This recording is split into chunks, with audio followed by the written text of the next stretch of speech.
Assalamualaikum warahmatullahi wabarakatuh. Perkenalkan saya Maulida Tazkiyatu Faiza, mahasiswa Universitas Siber Muhammadiyah dengan NIM 2025030029. Pada video kali ini saya akan mempresentasikan materi mengenai konsep dasar kesehatan masyarakat.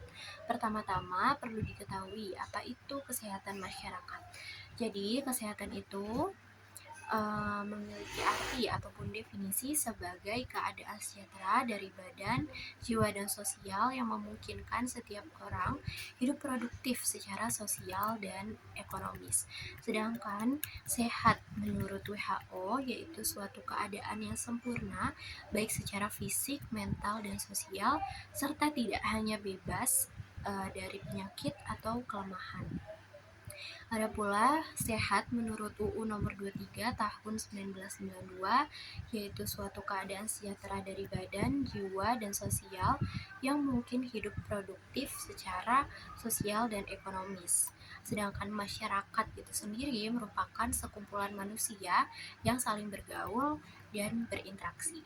Ada pula definisi kesehatan masyarakat menurut Profesor Winslow, yaitu ilmu dan seni mencegah penyakit, memperpanjang hidup, meningkatkan kesehatan fisik dan mental, efisien melalui usaha masyarakat yang terorganisir. Sedangkan menurut Ikatan Dokter Amerika, yaitu ilmu dan seni memelihara, melindungi, dan meningkatkan kesehatan masyarakat melalui usaha pengorganisasian masyarakat.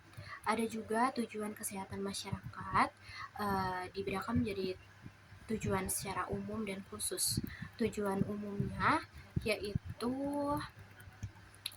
meningkatkan derajat kesehatan dan kemampuan masyarakat secara menyeluruh dalam memelihara kesehatan untuk mencapai derajat kesehatan secara mandiri.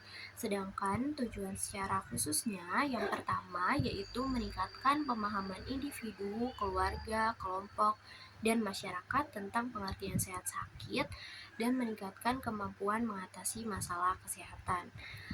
Lalu yang kedua yaitu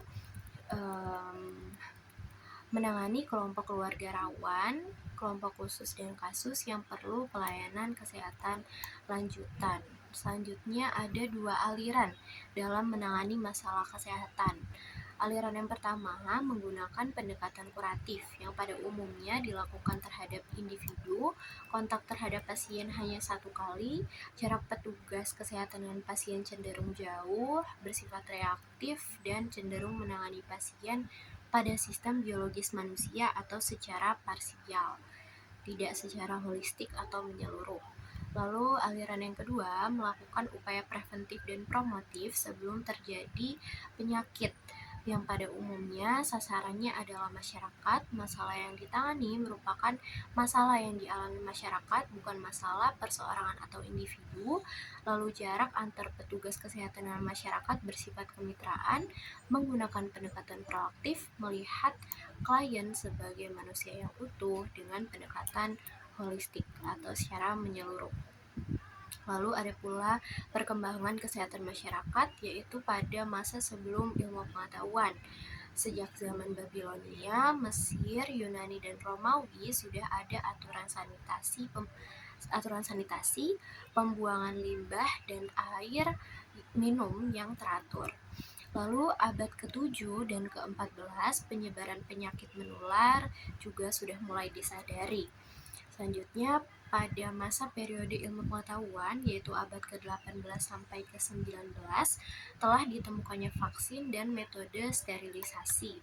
Lalu juga penelitian wabah kolera yang menunjukkan kondisi sanitasi buruk, serta Amerika membentuk Departemen Kesehatan dan APHA. Ada pula perkembangan di Indonesia yaitu pada masa kolonial Belanda pada abad ke-16 fokus pada pemberantasan cacar dan kolera. Lalu didirikannya sekolah dokter di Jawa dan Surabaya serta laboratorium pusat didirikan di Bandung untuk pengendalian penyakit dan bidang sanitasi. Selanjutnya pada tahun 1951 dikenalkan konsep Bandung oleh Dr. Yelemina dan Dr. Patah yang menggabungkan kuratif dan preventif. Kurang lebihnya mohon maaf. Sekiranya itu yang bisa saya sampaikan. Terima kasih. Wassalamualaikum warahmatullahi wabarakatuh.